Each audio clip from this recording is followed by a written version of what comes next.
राज्य मंत्रिमंडळाची आज बैठक, विविध धोरणात्मक विषयांवर होणार चर्चा। मोशी दुर्घटनेप्रकरणी Antony Lara renewable energy private लिमिटेडचे प्रकल्प प्रमुख अशोक कुमार सियाराम शरण गुप्ता आणि सेफ्टी अधिकारी विजय रामराव सपकाळ यांच्यावर सदोष मनुष्यवधाचा गुन्हा दाखल। मोशी प्रकरणात 9 जणांचा मृत्यू। महाराष्ट्र नवनिर्माण सेनेचे शिष्टमंडळ मुख्य निवडणूक अधिकाऱ्यांची आज घेणार भेट। एसआयआर संदर्भात सकाळी 11 वाजता होणार भेट। नीट परीक्षेतील गैरव्यवहार आणि केंद्रीय शिक्षण मंत्र्यांच्या राजीनाम्याकरता गेल्या 17 दिवसांपासून उपोषणाला बसलेल्या सोनम वांगचुक यांच्या प्रकृतीत बिघाड।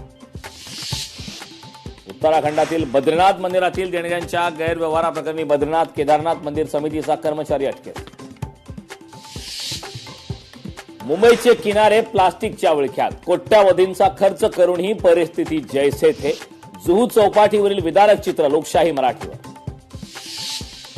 मुंबईत झाड कोसळण्याच्या घटनेवरून गार्डन सुप्रिंटेंडेंट जितेंद्र परदेशींचा लोकशाही मराठीने मुद्दा लावून धरताच मनसेही या मुद्द्यावर आक्रमक।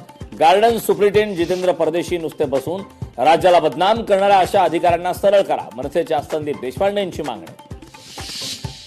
उपसभापती पद मिळाल्याने सचिन अहिर यांचा आज नागरिक सत्कार, श्रीकांत शिंदे यांच्या हस्ते वरळीत होणार सत्कार।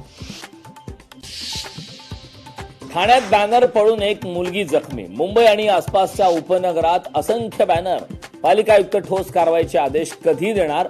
बॅनर कोसळून बळी गेल्यावर मनपाला जाग येणार का? लोकशाही मराठीचा सवाल। गेल्या आठवड्यात पडलेल्या मुसळधार पावसानंतर आता देशभरात मान्सूनचा वेग मंदावला। देशातील 372 जिल्ह्यांची चिंता वाढली।